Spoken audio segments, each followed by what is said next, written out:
en el país como agente. Eh, Haber concluido, bueno, también dice que no debe tener ningún impedimento, eh, que se menciona en el artículo 13 que ahorita lo vamos a checar. eh, Haber concluido estudios de preparatoria o equivalentes y, lo más importante, acreditar ante la Comisión Nacional de Seguros y Fianzas que se cuenta con la capacidad técnica para ejercer las actividades de intermediación. ¿Qué quiere decir esto? Pues simple y sencillamente que vamos a hacer un examen, el cual nos va a decir si esta persona es apta o no para poder ser agente de seguros. Esta capacidad técnica la evalúa la Comisión Nacional de Seguros y Fianzas por medio de un examen. Este examen como tal, cualquiera de nosotros que estamos, bueno, de ustedes que están estudiando actuaría, todavía no termina la carrera, pero cualquiera de ustedes podría tener la capacidad de poder pasar este examen, porque son conocimientos generales de seguros, ¿ok? Entonces, si se fijan, todos los requisitos que se piden aquí, todos los que estamos en esta clase cumplimos con esos requisitos. ¿Estamos de acuerdo? De entrada, pues nos pide la preparatoria terminada, todos ustedes ya tienen la preparatoria concluida y acreditar este examen.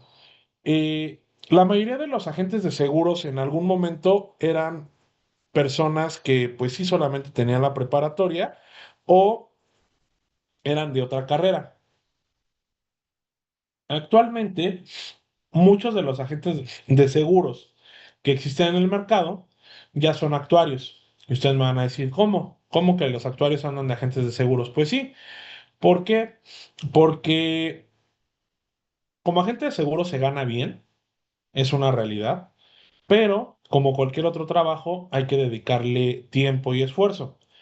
De repente por ahí se van a topar con algún amigo que les diga, oye, tú puedes ser agente de seguros y vas a tener mucho tiempo libre, prácticamente trabajas cuando quieres. Sí y no. Esa es una gran mentira. ¿Por qué? Porque para poder ser agente de seguros, o sea, una vez que se pasó el examen y todo, hay que empezar a construir una red de clientes. Porque los clientes no van a llegar a tu casa, a tocarte la puerta y te van a decir, oye, ¿me vende un seguro? Tú tienes que salir a buscar a los clientes. Por eso les digo que todos conocemos al menos a un agente de seguros, porque los vemos en reuniones o son familiares de nosotros y siempre nos están queriendo vender un seguro.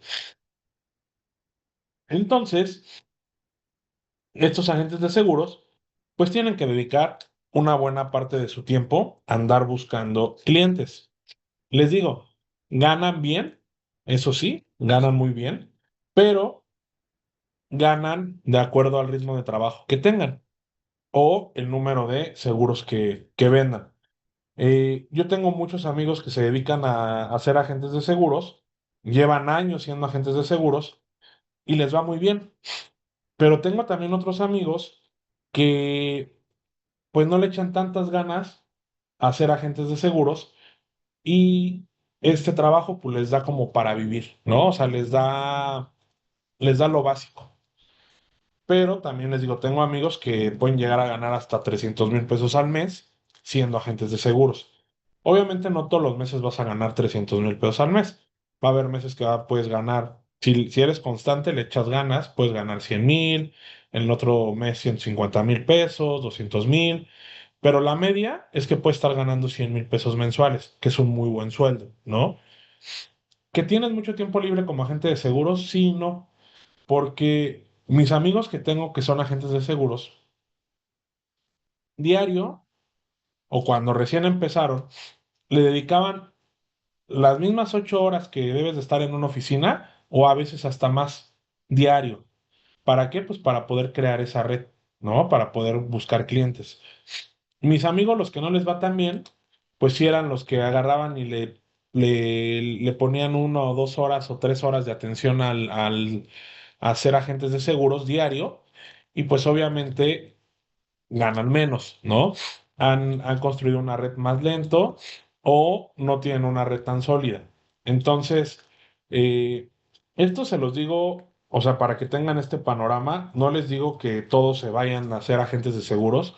¿Por qué?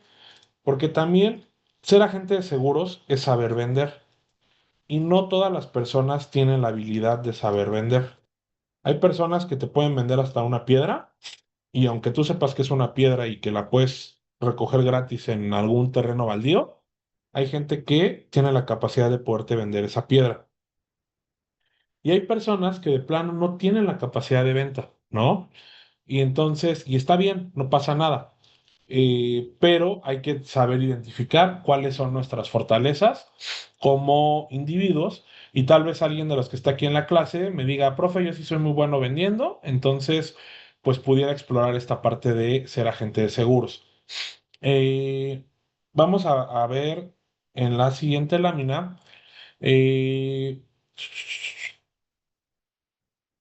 justo esta, en la 13. Aquí viene los impedimentos que nos pudiéramos llegar a afrontar si quisiéramos ser agentes de seguros. Una persona no puede ser agente de seguros si no reúne de entrada los requisitos que señala este reglamento, que era ser mayor de edad, ser mexicano o tener una modalidad migratoria adecuada para poder trabajar en el país, tener la prepa terminada y haber concluido o haber pasado el examen de forma satisfactoria. Otra razón, si no reúno cualquiera de esos requisitos que mencioné, pues no puedo ser agente de seguros. Otra razón por la que no lo pudiera hacer es que me hubieran condenado por un delito patrimonial intencional o contra la salud, eh, que me hubiera declarado en concurso mercantil suspensión de pagos sin haber sido rehabilitado. Los servidores públicos no podemos ser agentes de seguros a menos que solo nos dediquemos a la labor académica. Los funcionarios y empleados de cualquier institución del sistema financiero tampoco pueden ser agentes de seguros. Los representantes legales de instituciones reafianzadoras o reaseguradoras, intermediarios de reaseguro o de reafianzamiento, sean nacionales o extranjeros, tampoco lo pueden ser. Los ajustadores de seguros tampoco lo pueden ser. Las personas que estén vetadas hayan sido removidas o sancionadas con revocación o cancelada su autorización y quien por su posición o por cualquier circunstancia o juicio, a juicio de la comisión puede influir o ejercer coacción para la contratación de los seguros o de las fianzas. Eh, Aquí nos debe de quedar muy claro esta parte. Hay mucha gente que me va a decir, bueno, obviamente no puedes trabajar, como decía aquí en el sistema financiero, y mucho menos puedes trabajar en una compañía aseguradora y aparte querer vender seguros, ¿ok? O haces una cosa o haces otra cosa. Eh, los, los agentes de seguros son esa parte inicial del proceso del ciclo del seguro, porque el agente de seguros es el que nos va a ayudar a comercializar todos los productos que estamos vendiendo como aseguradora, ¿ok? Son importantes y son fundamentales en el ciclo del seguro. Ellos son los que inician el ciclo del seguro, pero también existen otra figura que se llaman ajustadores de seguros. Estos son los que evalúan los siniestros una vez que ya hayan ocurrido. También por eso estos ajustadores no pueden ser agentes de seguros, ¿ok? Entonces nos debe quedar muy claro cuál es el papel del agente de seguros y también debemos de estar tranquilos que la persona que nos llegue a vender un seguro o que sea un agente de seguros y nos ofrezca un seguro, también debemos de saber o tener la confianza de que tiene la capacidad para podernos dar la información sobre el producto que nos está vendiendo. Por eso es que se realiza el examen, para que tenga los conocimientos mínimos indispensables y nos pueda dar una asesoría real de qué alcance tiene el seguro. Porque vender un seguro no nada más es, oye, te compro mi seguro, te compro un seguro y ya, ¿no? Necesitamos conocer los alcances, qué es lo que más nos conviene. Sobre todo en los seguros de personas. Llámese seguro de vida, llámese seguro de accidentes personales, de gastos médicos, son los seguros a los que más, obviamente, les debemos de poner atención. Obviamente también un seguro de daños, por ejemplo, queremos asegurar nuestra fábrica o un edificio, pues también tenemos que ponerle atención. Pero esos están un poquito más homogéneos, al igual que los de los vehículos, ¿no? Ahí ya nada más tienes que ver ciertas coberturas accesorias o adicionales para poder tener un mejor producto o un mejor seguro. Pero en cambio los de personas sí son más específicos, ¿no? ¿Qué alcance va a tener la cobertura en un seguro de gastos médicos mayores? ¿Qué tipo de hospitales son los que me pueden atender en caso de alguna emergencia? ¿Cuál es la suma asegurada que yo tengo derecho? ¿Qué pasa si se agota la suma asegurada? ¿Qué pasa si mi siniestro rebasa cierto monto? El tema del coaseguro, el tema del copago, todo eso lo debemos de tener muy claro. ¿Por qué? Porque nuestro agente de seguros nos lo va a informar. Tiene la capacidad de podernos decir qué es lo que más nos conviene, ¿ok? Aproximadamente un agente de seguros llega a cobrar entre el 20 y el 30% de la prima en los seguros de personas, llámese gastos médicos mayores o enfermedades o incluso en vida. Los seguros de daños normalmente dan un 10% de comisión. ¿Se acuerdan que en la clase que vimos la nota técnica, cuando convertimos la prima de riesgo en prima de tarifa, ahí va incluida los gastos de adquisición? Esos gastos de adquisición es el porcentaje que le pagamos a la gente de seguros por ayudarnos a vender esos seguros, ¿ok? Entonces, por eso va ahí metido dentro de la prima neta, es parte de la prima neta, porque pues esa parte de esa prima, pues pertenece a la gente de seguros. Eh, Hay compañías de seguros que tienen un modelo diferente, no tienen como tal agentes de seguros o no venden a través de agentes de seguros. Por ejemplo, ¿quién? Pues Seguros BBVA. Seguros BBVA, ¿a través de quién vende? Pues vende a través de sus cajeros. Los cajeros, que eso yo lo veo un poquito mal, porque muchas veces estos cajeros no tienen la preparación o el conocimiento necesario para poderte recomendar un buen seguro. A ellos nada más les exigen o les dicen, tienes que vender cierto número de tarjetas al mes, tienes que colocar cierto número de préstamos al mes y tienes que vender tantos seguros para poder llegar a tu cuota y poder darte un bono. Entonces, normalmente si van ustedes a una ventanilla de BBVA, mientras se están haciendo la operación que vas a realizar, te ofrecen ahí el seguro o te dicen, no, ya no quieren un seguro de auto, o no quieren un seguro de vida, o un seguro de gastos médicos. Y tú dices, ok, a ver, explícame. Normalmente, les digo, esos cajeros pues, no tienen esta preparación de la que tiene un agente de seguros. ¿Hasta aquí tienen alguna duda? No, profe, todo claro. No, está muy claro, ¿no? Está muy sencillo lo del tema de los agentes de seguros. Ahora vamos a ver otro tema y ya con eso cerraríamos la parte de los seguros, que es un tema que les dejé, si no me falla la memoria, de tarea, que tiene que ver espera un tantito, con la CESA. Sí les dejé de tarea la CESA, ¿verdad? Que investigaran. Sí, profe. Sí. A ver, alguien explíqueme qué es una CESA. Así, palabras más, palabras menos.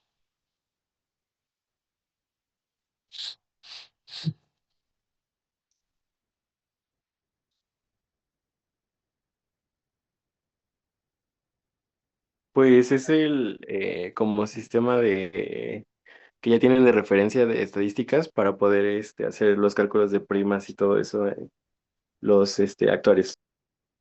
Ok, bien. ¿Quién más?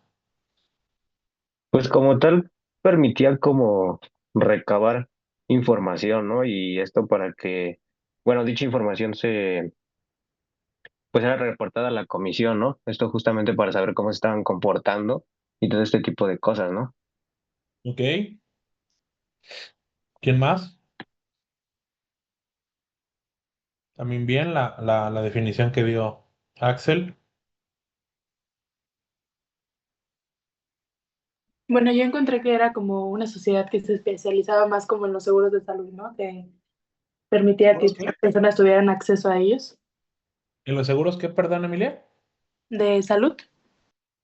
No, ahí está un poquito desviada esa definición.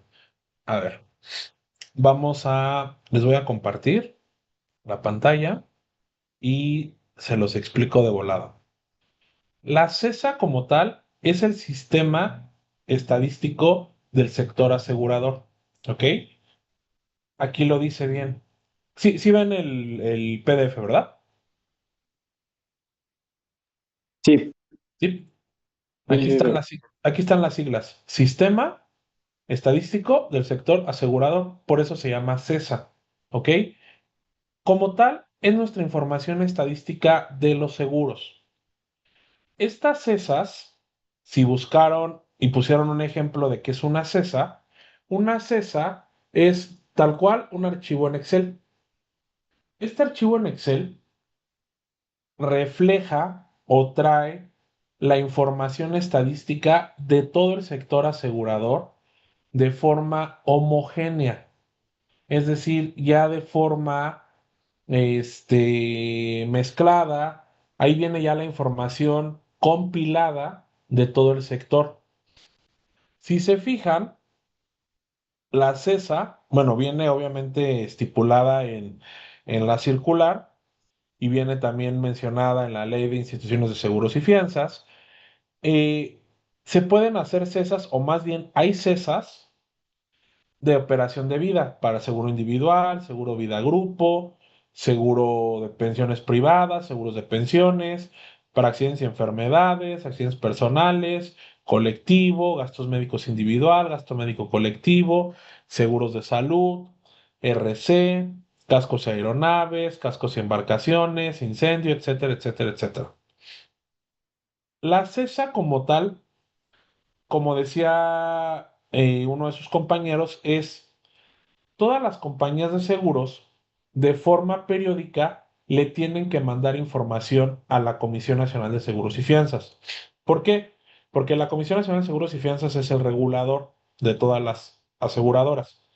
Entonces, constantemente la Comisión Nacional de Seguros y Fianzas está monitoreando y revisando a las aseguradoras para que su funcionamiento sea el adecuado y no se nos vaya a quebrar por ahí una compañía de seguros, porque sería una catástrofe, ¿no? De por sí la gente no confía mucho en los seguros. Ahora imagínense que de la noche a la mañana la aseguradora donde habíamos contratado nuestro seguro de vida o nuestro seguro de casa o de auto, digan, ah, ya quebró y yo perdí mi seguro. Pues no, no debe de ser así. Entonces, la Comisión Nacional de Seguros y Fianzas está monitoreando todo el tiempo a las aseguradoras. De hecho, las aseguradoras cada mes le tienen que estar enviando información estadística a la Comisión Nacional de Seguros y Fianzas. Luego también cada trimestre, luego cada semestre y luego le hacen una entrega anual. ¿Ok? Ustedes me dirán, pues, ¿por qué no le haces solamente una entrega anual y no estás enviando de manera mensual o bimestral o trimestral, lo que sea? Pues porque se le va dando un seguimiento periódico, ¿ok? No me puedo esperar un año para decir, ah, híjole, no, pues ya me reportaron que esta aseguradora va súper mal y entonces pues, está a punto de quebrar. No, yo como comisión puedo detectar esas fallas con el envío de la información que me hacen las aseguradoras. Además del envío de la información que me hacen estas aseguradoras, yo como comisión lo que hago es junto toda esa información. Obviamente no puedo darla a conocer y decir, ah, miren, esta es la información que me compartió AXA y esta es la información que me compartió GNP y esta es la información que me compartió Qualitas. No, pero lo que sí puedo hacer yo como comisión es juntar toda esa información, hacerla homogénea y ahora sí presentarla ante el sector. ¿Para qué?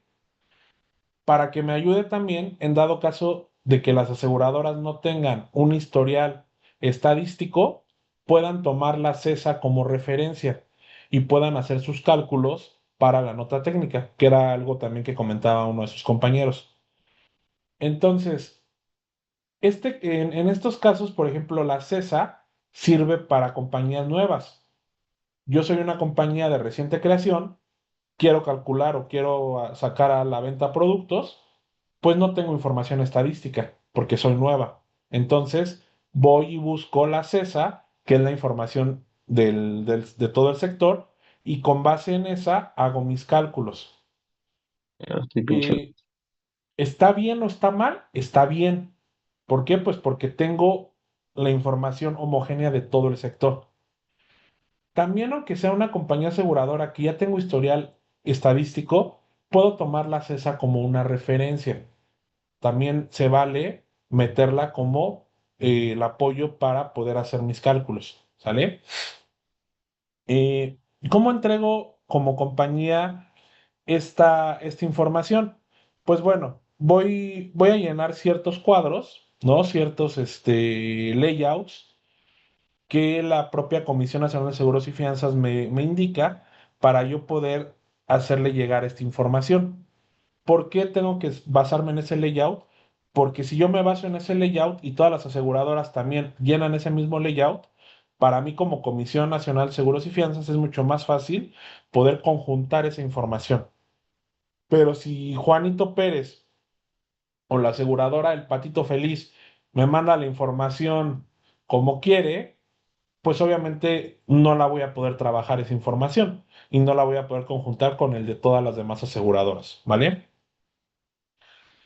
Aquí vienen unos breves ejemplos de los layouts. Estos layouts se entregan en archivos TXT, que son archivos planos, que no pesan.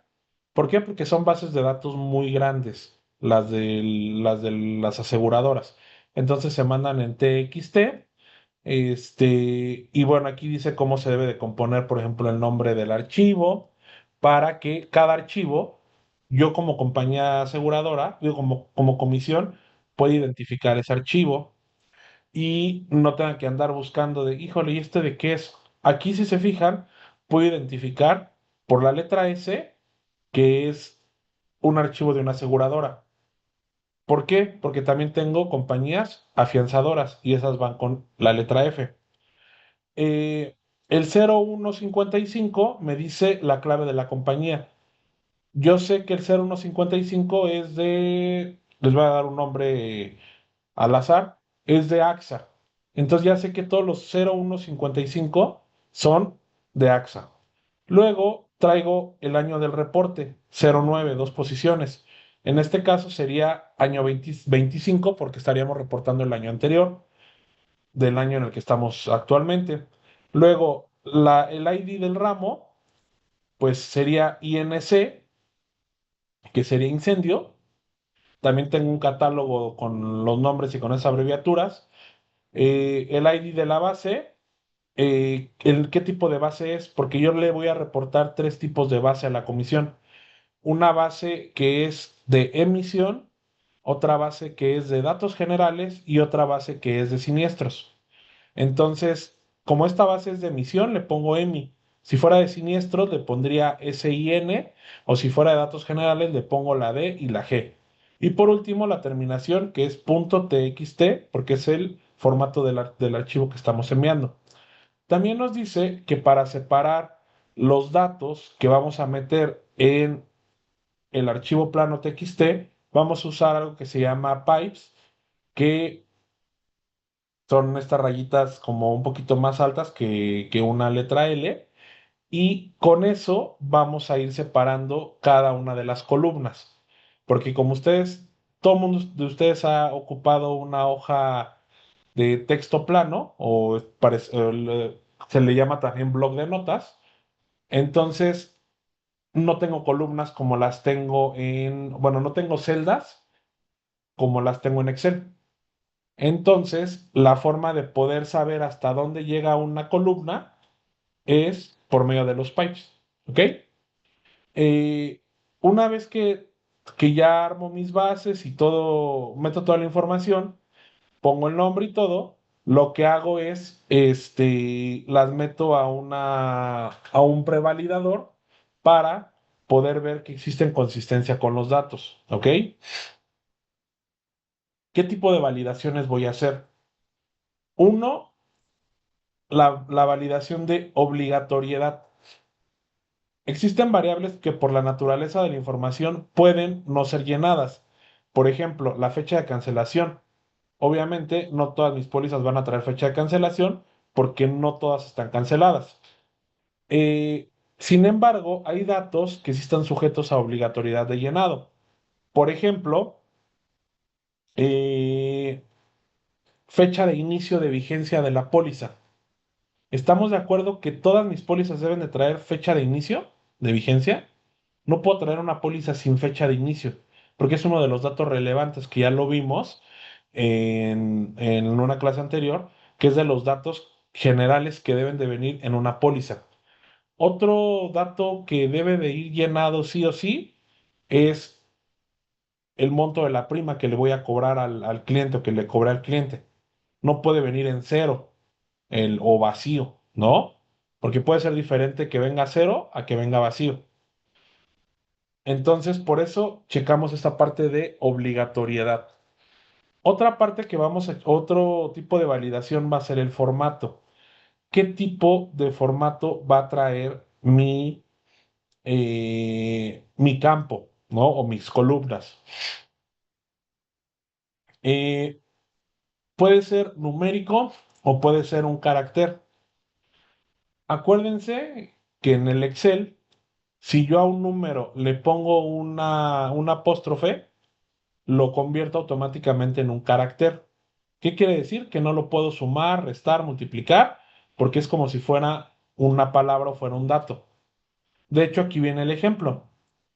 0,8 es diferente al 8. Y ustedes me dirán, no, porque pues el cero a la izquierda no cuenta. Sí, pero si yo le pongo el apóstrofe antes del cero, este 0,8 ya va a ser muy diferente a mi 8. ¿Estamos de acuerdo? Porque ya ni siquiera uno es carácter y el otro es numérico. Entonces, y si yo no le pongo el 0, digo el apóstrofe antes del cero, cuando yo en el Excel pongo 0,8, automáticamente me borra el cero. ¿Estamos de acuerdo? Entonces, sí tenemos que tener cuidado cuál es el formato que va a traer cada una de nuestras columnas. Eh, Existe también otro tipo de carácter que es el de fecha, ¿no? Ese formato de fecha también es algo que es muy diferente. Yo, por ejemplo, en el Excel, si escribo un número y le pongo formato de fecha, automáticamente me lo va a acomodar a la fecha que es al convertirlo. Entonces va a ser muy diferente ese dato, si está en formato de fecha, ese número, a si está en formato numérico. Eh, Luego, también tenemos que revisar el tema de la longitud. Cada campo va a tener una longitud establecida eh, y va a tener un mínimo y un máximo que tenemos que llenar. Entonces también tenemos que checar esa parte. Como les decía, estas son las tres tablas que voy a entregar: datos generales, emisión y siniestros. Luego traigo catálogo. En los campos es donde se debe registrar un valor restringido o una lista o un catálogo. Se evalúa que exista dentro de las posibles claves del catálogo. ¿Se acuerdan que les dije ahorita en el ejemplo del nombre que se le ponía aquí la abreviatura EMI, que significa emisión? SIN, SIN significa siniestro y DG significa datos generales. El catálogo va a traer este tipo de palabras y este tipo de abreviaturas. ¿Para qué? Para evitar que cuando estemos capturando datos, escribamos mal un dato que se debe de repetir muchas veces. Por ejemplo, eh, no sé, mm, mm, mm, pues tal cual, ¿qué tipo de tabla va a ser?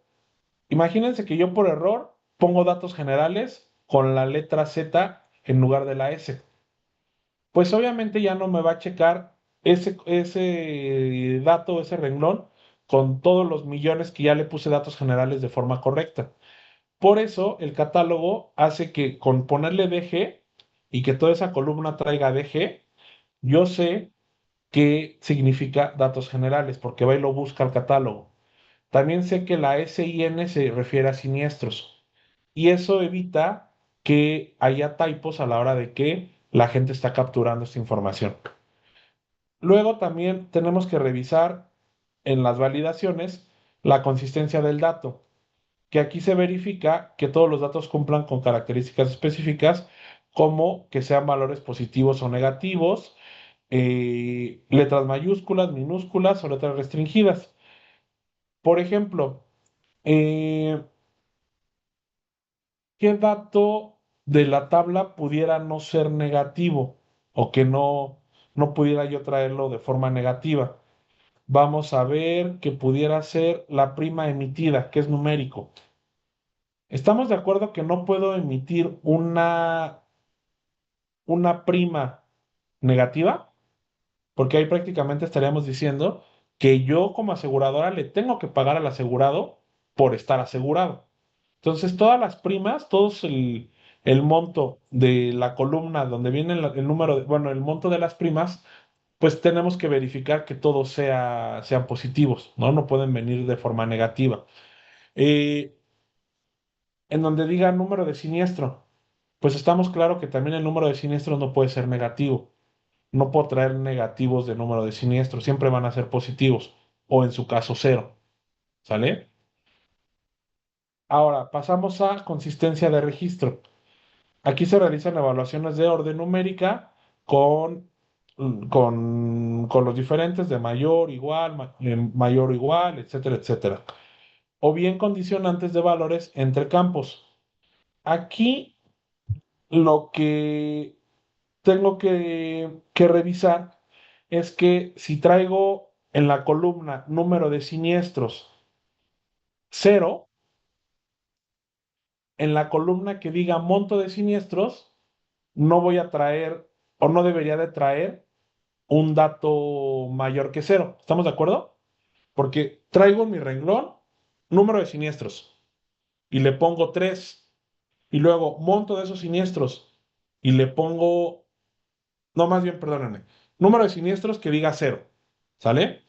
Y el monto de siniestros que traiga 100,000 pesos. ¿Cómo es que traigo un monto de siniestro? O sea, ¿cómo es que yo pague un siniestro si el dato de número de siniestros me marca que es cero? Eso sería una inconsistencia de registro. ¿Están de acuerdo? Y por último, la consistencia de tablas. Es decir, que también si yo llego a hacer un cruce entre cualquiera de estas tres tablas, siniestros, emisión y datos generales, que van a traer datos en común, deben de ser congruentes cuando haga esta validación entre estas tres tablas. ¿Hasta aquí alguna duda?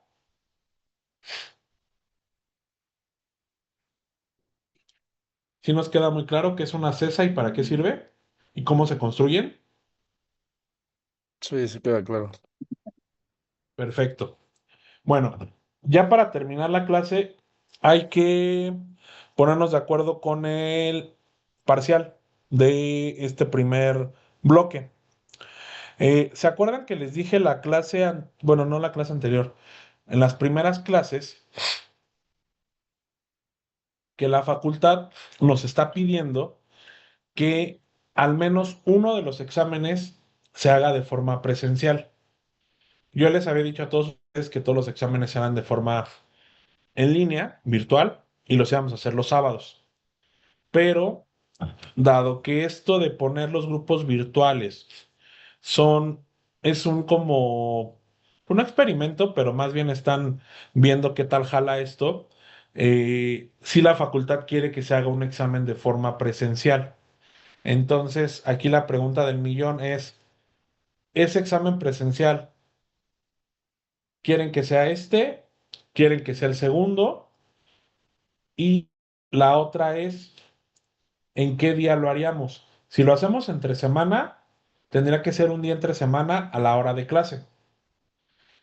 O si lo hacemos en fin de semana, pues trataríamos de hacerlo temprano, ¿no? Entonces, pero ambos casos sí debo de saber para yo pedirle o solicitarle a la facultad que me presten un salón, porque pues como tal no tenemos un salón asignado, ¿sale? Entonces, ¿qué opinan? ¿Quieren que hagamos este examen que sea en línea o que sea el del segundo bloque? Esa es la primera pregunta. Pregunta un compañero en el chat que cómo sería la dinámica del examen presencial. Igual, igual que como todas sus ¿Por clases. Forms ¿Cómo? o de papelito? ¿Por Forms o de papelito? No, no, no, por escrito. Vale, vale. Sí. ¿A poco han hecho un examen presencial con computadora Bueno, yo sí, varios. en la Yo facultad? también. Sí, yo también lo he hecho. Y yo Pero debe también. ser un tema de computación o de alguno de estadística o algo así, pero normalmente pues, los exámenes de estas materias pues, son escritos, ¿no? O sea, ahí sí, o sea, el examen sí sería, o sea, si se hace presencial, se hace como pues, normal, así con papelito. O sea, la duda es cuál es el que quieren que hagamos, este o el que sigue. O sea, pues, vamos a tener que hacer uno presencial sí o sí. Nada más que ahorita No les sé estoy si dando. sería como mejor hacer como una votación ¿Cómo? en Classroom, hacer como una encuesta en Classroom para... Pues yo les estoy dando la oportunidad a ustedes, que son los que casi siempre entran a la clase. Porque si lo hago en el grupo, pues van a votar muchos que pues ni entran a la clase. Yo por eso les estoy dando la oportunidad ahorita a ustedes de que ustedes elijan. Ya lo que sí voy a poner a votación en el grupo o en el chat es qué día va a ser y a qué hora va a ser. Pero este primer parcial más o menos cuando, o sea, cuando planea hacerlo. Es que depende si lo hacemos en línea o lo hacemos virtual. Porque yo también no sé qué tan rápido me consigan el salón. O sea, si es presencial, sería regresando de Semana Santa. Lo más seguro es que sí. Ah, ok. Y también si es virtual, también, ¿eh? O sea, sería regresando de Semana Santa. ¿Y Pues nos yo en lo podría personal, compartir las notas para poder estudiar? Sí, eso es aparte. O sea, nada más necesito que me definan. O sea, el tema de las notas y todo eso es independiente. yo preferiría que este fuera presencial, Ok. el primero, y Y ya el que segundo fuera ya en lo la hacemos. noche, en horario de clase. Sí, ya nos ponemos de acuerdo qué día lo hacemos. O sea, lo ponemos a votación el día. Entonces, ¿están de acuerdo los demás que este primero sea presencial? Sí. Sí, ¿Sí? yo creo que Sí, yo también sí, prefiero está bien. eso. Ok. Bueno, entonces les voy sí les voy a compartir el material, por Classroom. Y entonces ya en el grupo voy a poner posibles días que podamos hacer el examen. El horario pues va a ser fijo, porque es el horario de la materia, que no creo que vayamos a tener ningún problema con conseguir el salón rápido, porque pues ya en la noche ya no, ya hay muchos vacíos, ¿no? Pero, pero entonces pongo la votación de qué día va a ser en el chat y ya con base en eso ya definimos. ¿Les parece? Perfecto, profe. Bueno, pues muchas gracias, que descansen, buena noche. Vale, buena noche. Gracias igualmente. Descanse, profe. Buenas noches, hasta luego. Gracias, bye.